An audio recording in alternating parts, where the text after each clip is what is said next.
Здравствуйте, ребята! Посмотрите на картинку. Рассмотрите внимательно все эти предметы и подумайте, что их связывает между собой. Все эти предметы нужны для уборки пыли. А про какой из этих предметов загадка?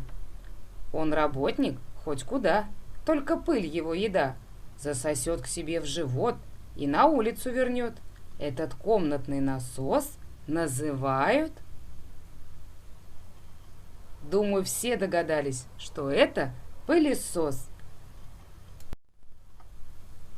Ребята, а вы знаете, откуда взялся пылесос? И всегда ли он был у человека? Давайте мы с вами вернемся в прошлое, чтобы узнать, как же был изобретен этот удивительный предмет. Ребята, сейчас мы с вами в Англии. А этого человека зовут Хьюберт Бут. Это он изобрел первый пылесос очень много лет назад. А это тот самый пылесос. Он такой огромный, практически как автомобиль. Да и работал он на бензине.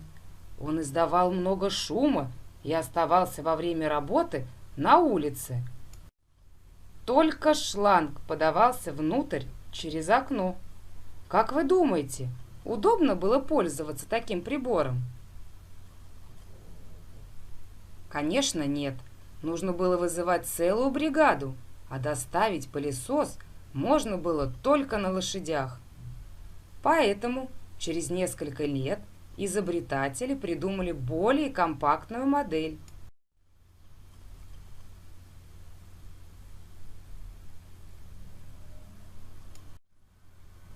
А вот так выглядят наши пылесосы, которые есть в каждом доме, наши помощники.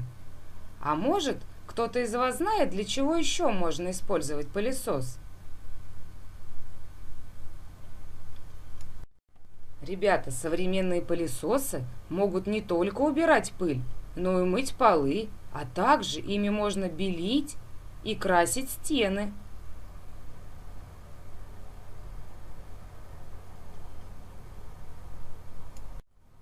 А кто знает, что это такое? Это робот-пылесос. Он сам ездит по дому и убирает пыль. Правда, здорово? А некоторые умные модели таких пылесосов сами знают, что у них садится батарея, едут на станцию и ставят себя на зарядку. Представляете? Итак, ребята, сегодня мы с вами познакомились с историей создания пылесоса. Надеюсь, вам было интересно. Вы можете нарисовать такой пылесос, который вы сегодня увидели, или тот, который у вас есть дома, и присылать нам свои работы. До новых встреч!